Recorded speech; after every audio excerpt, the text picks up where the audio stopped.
cronológica dessas pessoas interessadas que preenchem as condições necessárias de adoção e dinamiza muito a quantidade de pretendentes e de crianças passíveis de adoção. Qual é a função dos abrigos nessa história? Ele pode ser um facilitador?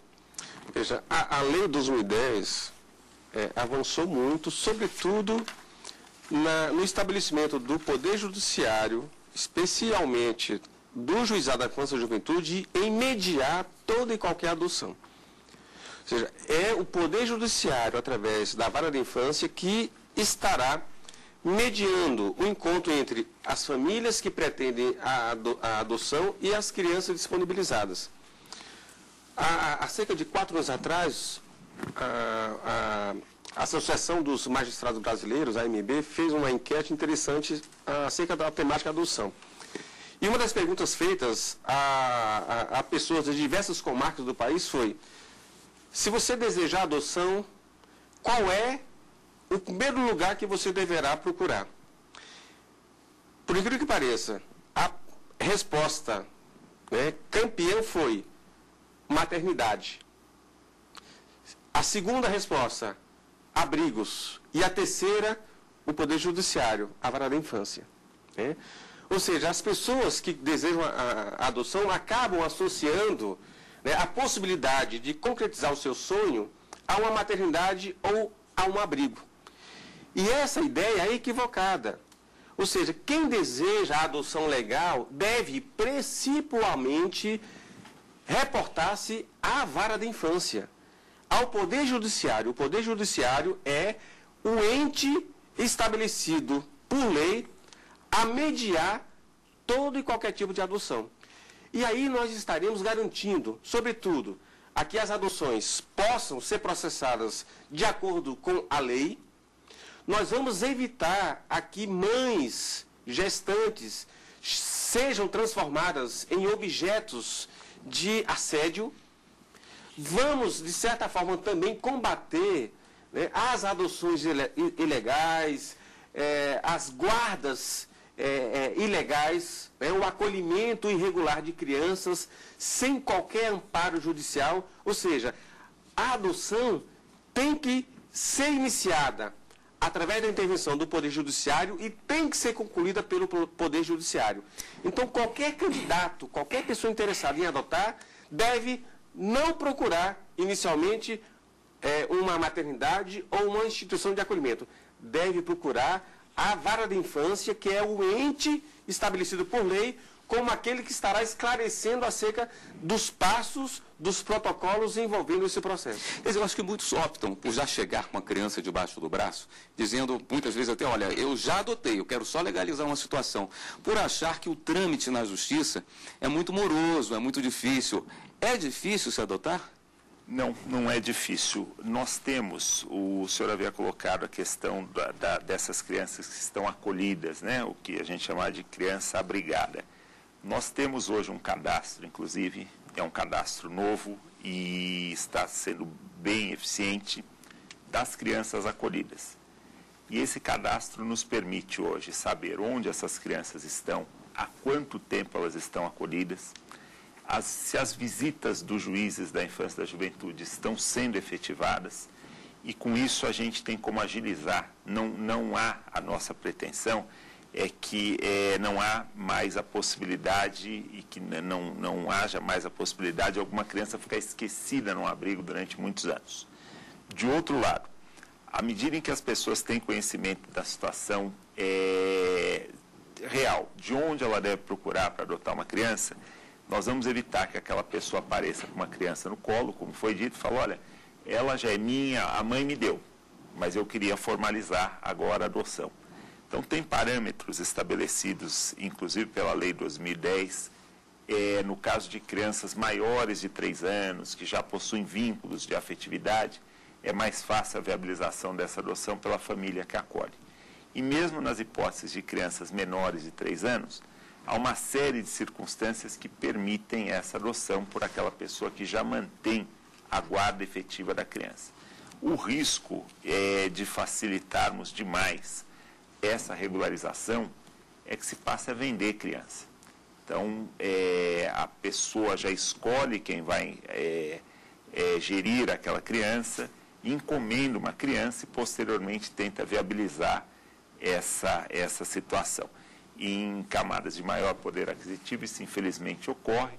A pessoa, às vezes, no momento de desespero, ao invés de procurar os caminhos naturais, ela já procura uma via aí irregular. Isso pode trazer uma série de consequências posteriormente. Começa errado. Então, não é conveniente. O processo de adoção não é tão complexo, ele traz uma segurança muito maior, e a gente pede que eventuais dificuldades sejam comunicadas para o Conselho Nacional de Justiça, para a Corregedoria do Conselho Nacional de Justiça, para que a gente possa aprimorar o trabalho. Existe algum trabalho de um estágio de convivência, programas de apadrinhamento? Se não me engano, é previsto até pelo ECA nesse estágio de convivência. Isso funciona? É bem utilizado? Sim. O estágio de convivência é previsto por lei, né? E é um período de aproximação entre quem deseja adotar e a criança disponibilizada. E é um estágio que vai ser supervisionado pela equipe técnica que assessora o juiz da infância e juventude e a equipe técnica da instituição de acolhimento. Então, se há uma aproximação adequada com a consequente constituição de vínculos de afetividade, aí sim a criança que está disponibilizada pode vir a ser acolhida, em definitivo, pela família acolhedora. Agora, é bom ressaltar também que o estágio de convivência é previsto para crianças acima de 1 ano. E nós não podemos esquecer que 95% das famílias que se habilitam para adoção em todo o território nacional optam por acolher o chamado perfil clássico, ou seja, é uma criança recém-nascida, de cor branca, preferencialmente do sexo feminino e sem irmãos. 65% das crianças cadastradas para adoção hoje em todo o território nacional fazem parte de grupos de irmãos. Você vai ter grupos com 2 membros, 3, 4, 5, até 6 membros. E a própria lei 2010 também acaba enfatizando a necessidade de que os irmãos não sejam separados. Ou seja, se a grande parte das famílias que se habilitam desejam acolher, primeiramente, uma criança de tenra idade, abaixo de 2 anos, sem irmãos, você acaba já constatando que grande parte das crianças hoje disponibilizadas, infelizmente, não serão acolhidas, em razão das características que elas carregam. São crianças maiores, que fazem parte de grupos de irmãos, crianças de cor negra, com problemas de saúde. Portanto, o que hoje, no Brasil, dificulta a adoção, não são os eventuais entraves legais, alegados por grande maioria da população, e sim em razão do perfil extremamente restrito, excludente, estabelecido pelas famílias que desejam adotar. Bom, em cima... Me permite uma estatística em cima disso que o colega mencionou. Total de pretendentes que não aceitam adotar gêmeos, desse universo de 27 mil. 80%, 79,79% não aceita adotar gêmeos. E outros que não aceitam adotar irmãos, 81,93%. Então, às vezes, se tem ali gêmeos e 80% dos inscritos não aceitam adotar os dois. Teremos que separar esses gêmeos com todas as consequências que a gente pode imaginar que decorre disso. Então, de fato, a própria formação humanística hoje do brasileiro, ela está defeituosa. A gente está precisando trabalhar com uma conscientização das pessoas em cima de valores, porque o processo em si é um processo moderno. A estrutura existe. As varas de infância e juventude apresentam uma série de precariedades, nem todos os locais têm as equipes de apoio, mas com um jeito ou outro se consegue uma pessoa, um psicólogo, um assistente social para fazer relatórios. Mas o perfil do pretendente, ele é excludente. Bom, em cima disso, nós estamos indo para um rápido intervalo. Eu gostaria de voltar no terceiro e último bloco, perguntando aos senhores, em cima de tantas dificuldades para se adotar, como é que os senhores veem a possibilidade de adoções por casais homossexuais, adoções estrangeiras, adoções por solteiros?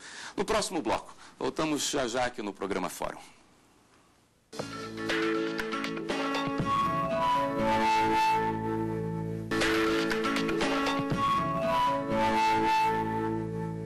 Estamos de volta para o terceiro e último bloco do programa Fórum. Lembrando mais uma vez que você quiser participar, dando sugestões de temas a serem tratados aqui, elogios aceitamos, críticas, o nosso e-mail é fórum@stf.jus.br. Bom, doutor Ricardo, doutor Walter, em cima de tantas dificuldades que nós vimos para as adoções mais difíceis, as adoções possíveis, vamos colocar dessa forma que é melhor. Eu gostaria de perguntar qual é a posição de vocês em relação a se facilitar, se é que existe ainda alguma dificuldade, a adoção, por exemplo, para casais homossexuais. Nós temos na própria legislação atual, no artigo 42 do Estatuto da Criança e do Adolescente, regras relacionadas à adoção conjunta. Então, nós temos aqui uma adoção conjunta, é indispensável que os adotantes sejam casados civilmente ou mantenham união estável, comprovada a estabilidade da família. Comprovação. Com união estável, nós podemos incluir os casais homossexuais. União estável. Nós temos decisões recentes do Supremo Tribunal Federal reconhecendo a união estável, embora o caso tenha sido muito específico e muito vinculado a questões patrimoniais, nós temos sim o reconhecimento dessa união estável. Temos também alguns precedentes já de casamento efetivo entre casais homossexuais. Em nossos cadastros, nós temos apenas ali a adoção por casal, sem especificar se é heterossexual ou homossexual. O que particularmente nos parece é que, em havendo a estabilidade da família, conforme exigido, pouco importa se o casal é heterossexual ou é homossexual. O que interessa é a estabilidade. As notícias que chegam é que há casais homossexuais com bastante estabilidade, da mesma forma que temos casais heterossexuais com absoluta instabilidade emocional. Então, não é o fator de preocupação. Agora, é claro que, diante de uma estrutura cultural que vai passando por processos evolutivos, a própria criança, o próprio adolescente, pode acabar enfrentando uma dificuldade maior quanto a esse aspecto. Mas, por vezes, isso é superado pelo conforto existencial em relação a outros. Não há especificamente qualquer tipo de vedação. E temos no nosso cadastro a possibilidade dos pretendentes se cadastrarem mesmo sendo solteiros, viúvos, enfim, casais heterossexuais, homossexuais.